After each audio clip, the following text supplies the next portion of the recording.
Olá, pessoal! Apesar de todos os dilemas pelos quais estamos passando, espero que vocês estejam bem. Gravo esse vídeo durante um momento de pandemia, uma das maiores crises mundiais. Espero que todos vocês estejam se cuidando. Meu nome é José Edilson Teles, sou antropólogo e pesquisador e tenho uma proposta para você que tem interesse nas interlocuções entre memória, história, literatura e arte. Se você está passando por aqui, seja bem-vindo ao mini curso Tramas da Memória, uma oficina cultural oferecida gratuitamente pela Secretaria de Cultura de Franco da Rocha, sob gestão da competentíssima Tayana Garcia, uma batalhadora da cultura. Meu objetivo hoje é fazer uma apresentação do curso, uma apresentação geral dos conceitos, para que estejamos familiarizados com os próximos vídeos. A necessidade de estruturar essa oficina surgiu a partir de um programa chamado Franco Memória, em 2017. Um projeto coletivo do qual eu faço parte como um dos pesquisadores e que reúne um conjunto de ações que buscam investigar e preservar a memória da cidade de Franco da Rocha, promovendo reflexões e discussão do conhecimento sobre sua história, seu patrimônio, mas, por exemplo, a oportunidade de organizar 2 edições do Encontro de Pesquisadores de Franco da Rocha, reunindo desde pesquisadores iniciantes, estudantes de ensino médio interessados por diversas temáticas, a professores universitários, a pesquisadores experientes. Portanto, o que apresento aqui são desdobramentos dos debates teóricos construídos ao longo de um curso que apresentei no contexto do programa Franco Memória, promovido pela Secretaria de Cultura de Franco da Rocha. A proposta dessa oficina cultural, dentro desse formato, consiste em proporcionar reflexões teórico-metodológicas acerca dos problemas relacionados ao conceito de memória e seus correlatos, tais como os regimes de saber ou regimes de conhecimento, ou seja, os tipos de conhecimento, as distintas temporalidades e narrativas, porque elas estão implicadas, ao vasto campo da imaginação e do imaginário como dimensões do saber e da criatividade, entre os quais o pensamento mítico, que, do nosso ponto de vista, não é de modo algum um conhecimento inferior ao conhecimento científico e ao conhecimento técnico, é simplesmente uma outra modalidade por meio da qual nós podemos avançar e compreender certas elaborações do pensamento humano. Por isso mesmo, eu chamo esse curso de Tramas da Memória, porque os fios são conectados pelas interlocuções entre história, literatura, arte, filosofia, sociologia, arqueologia, antropologia e assim por diante. Então, conhecer as tramas da memória em diferentes épocas e contextos implica em um ato político, na medida em que nos permite entender o modo como certas tecnologias da memória perpetuaram ou perpetuam alguns elementos da vida cultural, ou deliberadamente esquecem outras.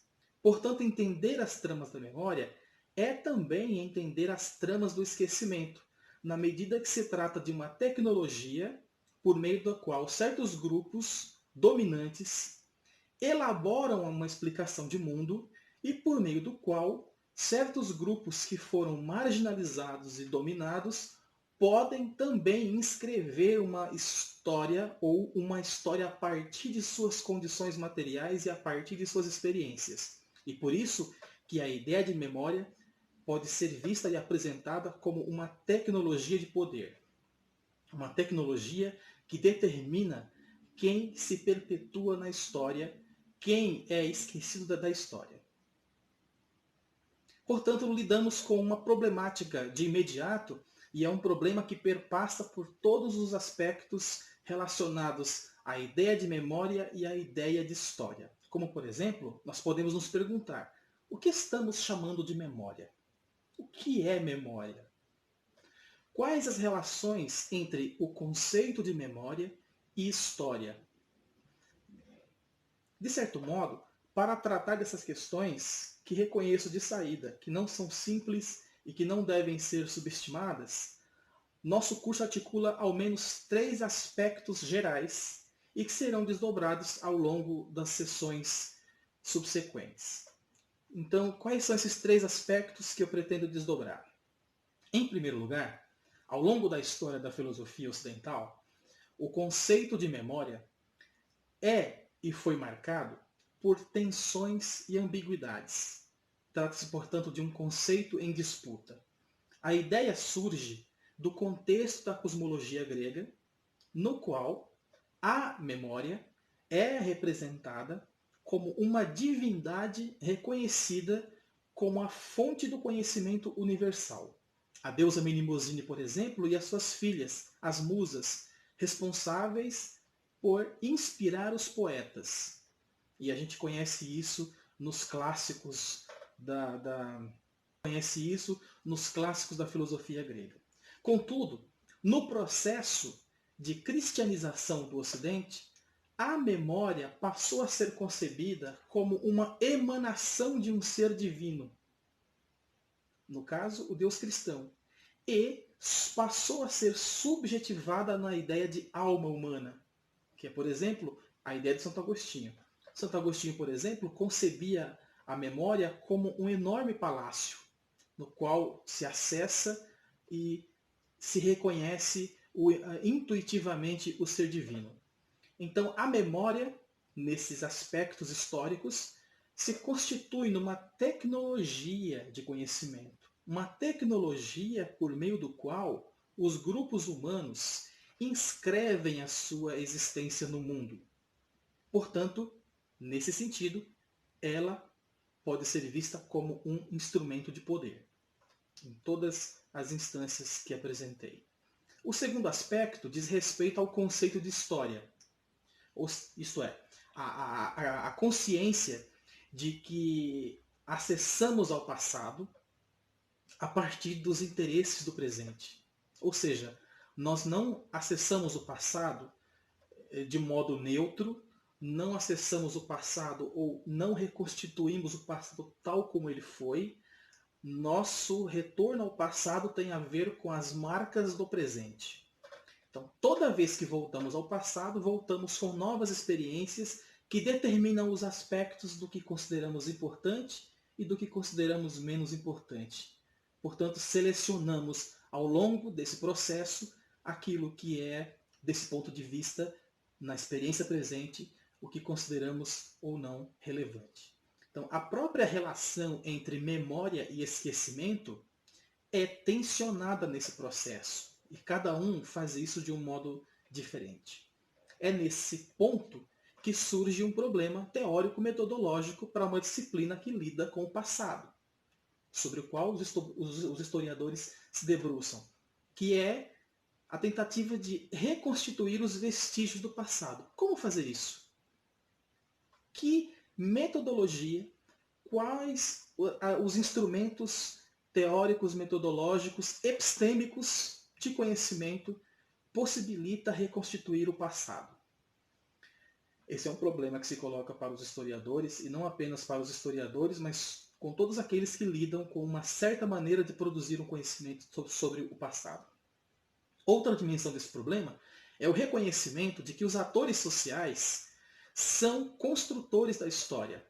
Daí a ideia de que cada época produz determinados regimes de verdade, determinados modos de se compreender a realidade.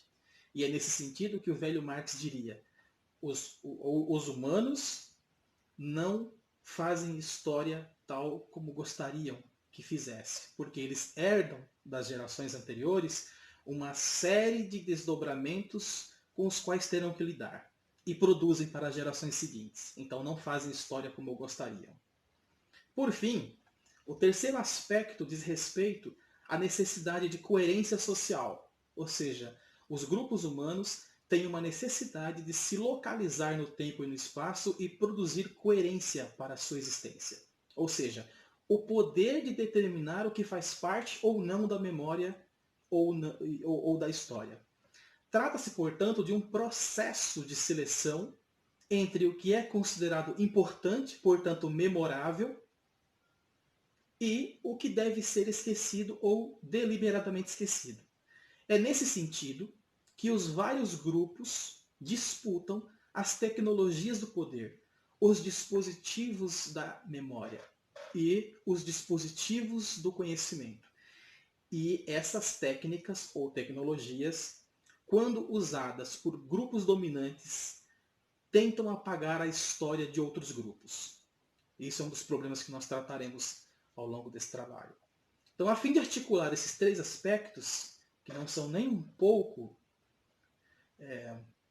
simples de lidar, por exemplo, memória, história e coerência social, nós desenvolveremos ao longo das sessões temas relacionados às expressões míticas da memória, recorrendo aos clássicos da mitologia e da filosofia, e 2, as relações entre temporalidade e memória, porque para pensar memória não é possível operar uma ideia de memória sem operar uma noção de tempo e, portanto, uma noção de narrativa. E é daí justamente que vem a ideia de mito, uma ideia de narrativa, e a narrativa precisa de uma temporalidade. Terceiro, a ideia das relações entre imaginário e memória, porque o imaginário é uma das fontes da constituição da criatividade, por meio do qual a memória aparece como acessa um certo tipo de conhecimento, um certo regime de saber. 4, as relações entre arte e memória, porque de certa maneira a arte reproduz os aspectos imaginativos e criativos que são acessados na memória e, portanto, é um dos elementos da criatividade. 5, as relações entre narrativa e memória, porque a ideia de narrativa está atrelada a uma ideia de temporalidade e, portanto, ela precisa tecer certos aspectos de coerência para uma narrativa. E 6, os quadros sociais da memória, que é a ideia de que a memória não é um fenômeno individual, mas é um fenômeno coletivo no qual nós compartilhamos certos aspectos da realidade. E isso tem uma leitura durkheimiana, que a gente vai discutir um pouco mais para frente, através das obras do Halvax. Por enquanto, nós estamos fazendo aqui uma introdução geral nos conceitos, através das obras do Halvax. Por enquanto, nós estamos fazendo aqui uma introdução geral nos conceitos, uma apresentação geral dessas ideias, uma apresentação geral do curso, para que possamos, nas próximas aulas, lidar com determinados temas. Alguns que eu já elenquei aqui. Então, certamente não pretendemos esgotar o tema, pretendemos apenas seguir alguns fios tecidos pela memória, desfiando as tramas da memória que também esquece.